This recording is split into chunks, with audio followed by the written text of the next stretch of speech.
पलासगुरि गामिनि दै जगायग्रा वाटार साप्लाइखौ दिनैसिमबो मोजाङै मावफुंजोबाखै। क'क्राझार जिल्ला पर्बतजरा महकुमानि सिङाव थानाय पलासगुरि गामिनि सुबुंफोरा फोरमायदों दि 1984 मायथाइयावनो गायसनजानाय बे दै जगायग्रा बिफाना नाथाय गायसनजेननायनिफ्राय 3 बोसोरसो गामिनि सुबुंफोरा गोग्गो दै लोंनो मोनदोंमोन होनना बुंथियो। बेनि 3 बोसोरनि उननिफ्रायनो दैनि जगायनाया बन्द जादों होननानै फोरमायदों ओनसोलनि रायजो राजाफ्रा। मोनथिनो मोननाय बादिब्ला दा गोदानै फाहामफिननाय जायाखै होननानै फोरमायदों। नाथाय दुखुनांथावदि पाइपलाइनआ लामा लामा जयेननिफ्राय दै ओंखारो होननानै फोरमायदों आरो दासिमबो फाहामफिनाखै होननानै फोरमायदों। लोगोसे खामानि मावनायनि आन्दोआव थिखादारजों आरो मावख'नि सुबुंजों सिङाव सोमोन्दो थानो हागौ होननानैबो अजद दैखांदों। बेखौ लानानैनो दिनै पलासगुरि गामिनि थागिबि सुबुंफोरा बिटिआर सरकार आरो आसाम सरकारखौ थाबैनो बोस्रांनो थाखाय खौरां बिजोंनि गेजेरजों गामिनि रायजो राजाफ्रा फोरमायहरदों।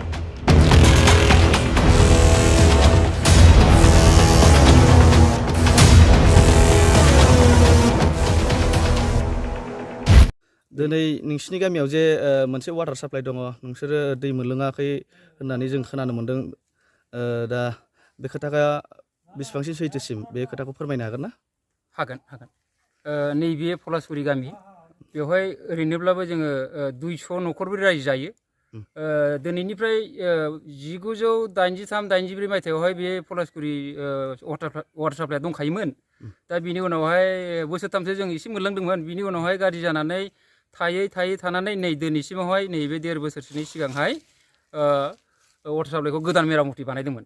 दा मेरामति बानायदों, दा हाबाय होनना बुंदों। नाथाय जोङो दै मोनलोङाखै। जायगा पाइपफ्रानो गावलाजोबनाय, लामायाव हाब्रु जानानै दं। जेरावहाय दैनि पइन्ट थांनांगौमोन बाव थाङाखै।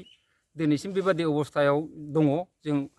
दा बेखौनो सरकारनिसिम आङो बेखौनो बुंनो लुबैयो जे दानि सोलिफुबाय थानाय बिजेपि सरकारजों लोगोसे जोंनि बिटिआरआवहाय इउपिपिएल सरकार बिथांमोननि बे मुरब्बि बिथां प्रमद बर'निसिम आङो गंग्लायै खावलायनाय जायो जाहाथे जों नैबे पलासगुरि गामिया दैनि बहुद आंखाल। बेनिखायनो थाबैनो चिफ सार प्रमद बर'निसिम आं खावलायो जाहाथे थाबैनो जोंनो बे दैखौ बेबस्था खालामनानै होयो।